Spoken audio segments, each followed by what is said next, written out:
After we lay out, cut, and trace the materials, here are the steps in assembling a simple summer dress for kids and can also be done for adults. First, prepare the strap and ribbons. Tahian lang dito sa side and close dun sa isang dulo. Ganito rin yung gagawin nyo sa isa pang strap at ribbons. It is optional kung gusto mo na slanted yung dulo ng ribbon.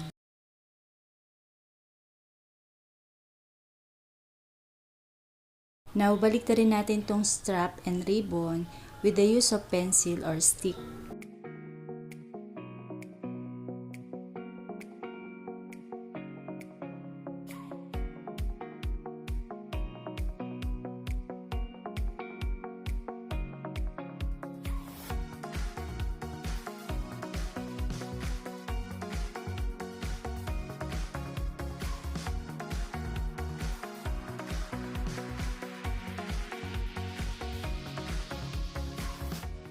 Then, planchahin nyo itong strap and ribbon para mag-flat.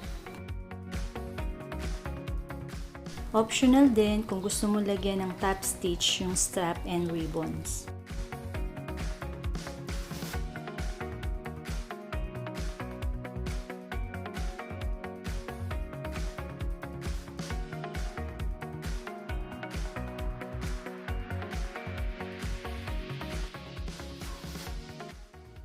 Step 2. Attach the ribbon on the front bodice 1/4 inch or 7 mm away from the seam line. Step 3. Connect one of the side seams. Tapos, tahian ng edge and turn yung seam allowance para malinis tignan. Now, measure the waistline. This will be needed for the skirt.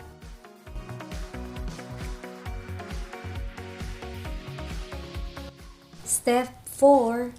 Prepare the skirt. Ngayon, gumawa ng dalawang linyang tahi sa waistline.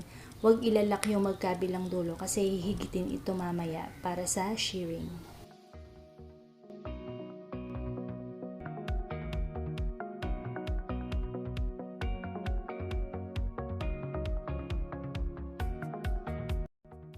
Ngayon, tinatahi ko yung second line approximately 3 mm away from the first line.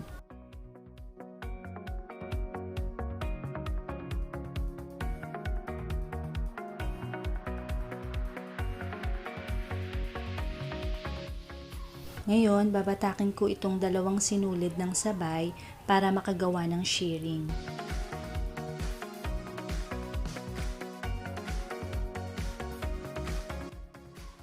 Tuloy nyo lang higitin itong sinulid, then dalhin itong shirring papunta sa gitna.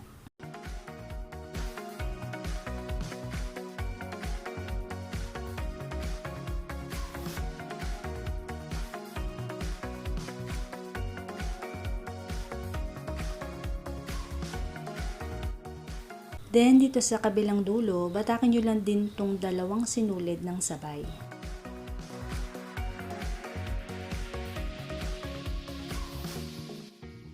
Tapos, distribute natin itong gathers ng pantay.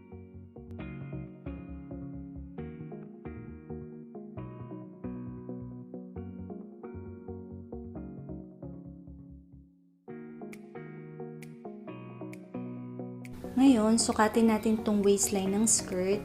Dapat pantay ito sa waistline ng bodice.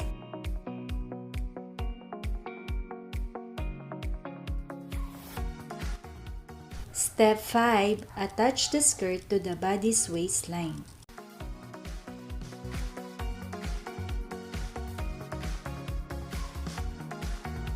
Secure it with pins.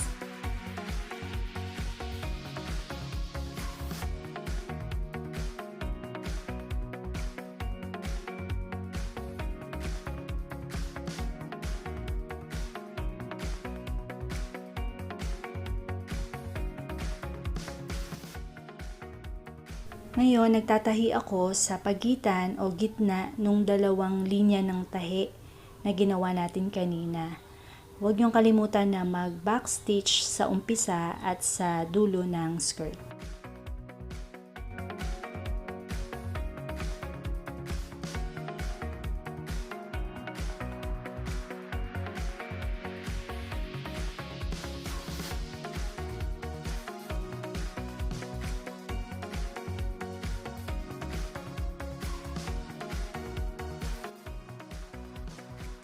Ngayon, tanggalin itong visible na tahi dito sa outer side ng skirt.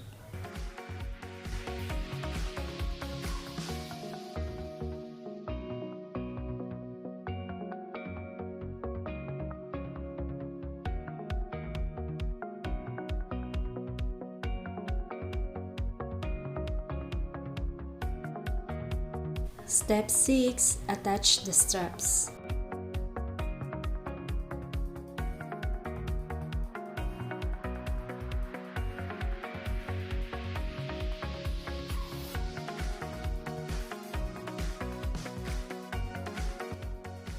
Measure the length of the strap na mag-fit dun sa model mo or client. For the mannequin, it is 7.5 inches.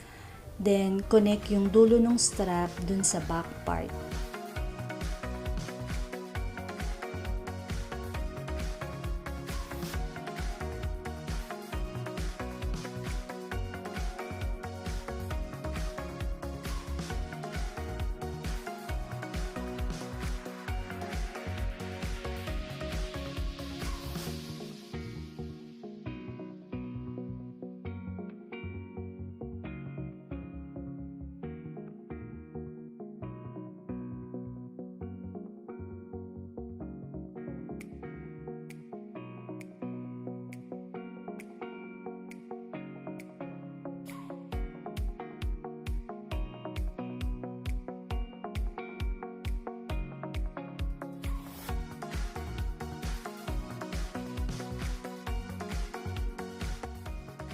Step 7.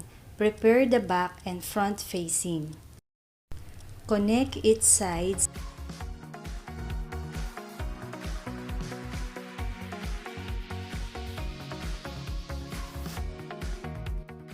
and attach it to the bodice.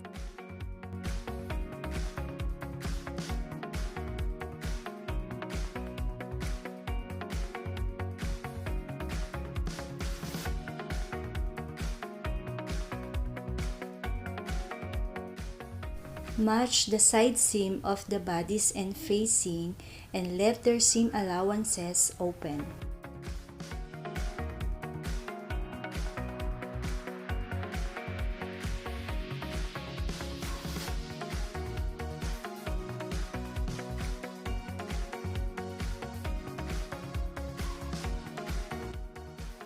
Now I'm sewing the facing and the bodice.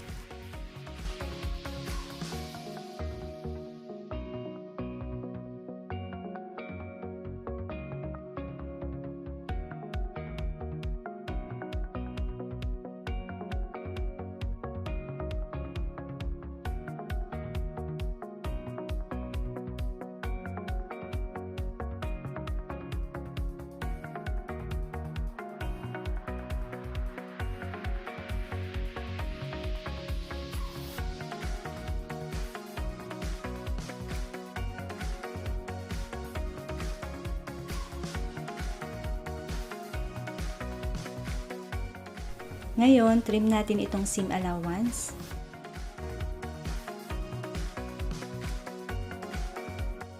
Then, mag-clip tayo dito sa armhole para mag-fit itong facing dito sa area na ito.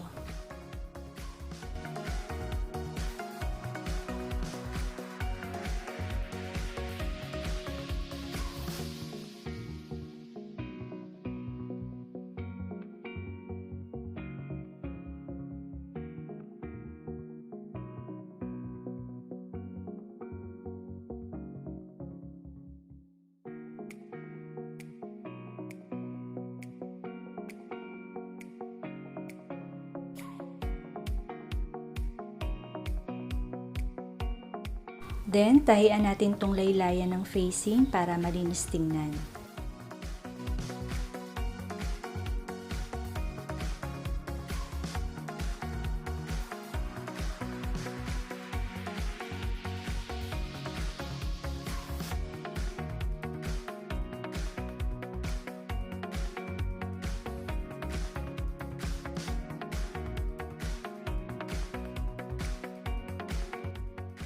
Step 8.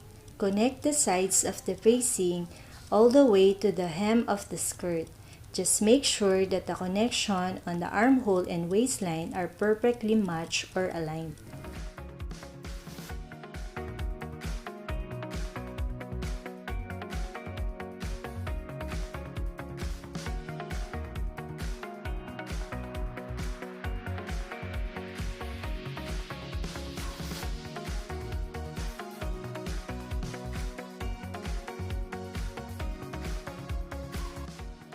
Step 9. Finish the hemline. Make 2 folds on the hem. Press it before sewing. So here, naplansya ko na itong hemline. So tatahian na lang ito paikot. It can be hand stitch or machine stitch.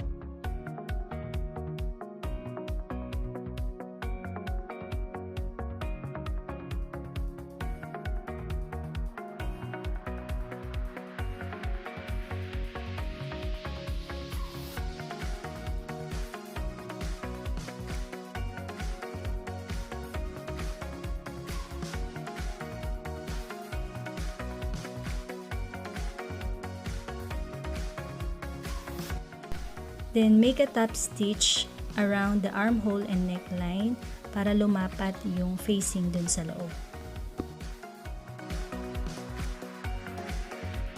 So, ito yung loob ng summer dress. So, itong waistline, pwede nyo itong edgingan or tahian na lang paikot para malinis tignan.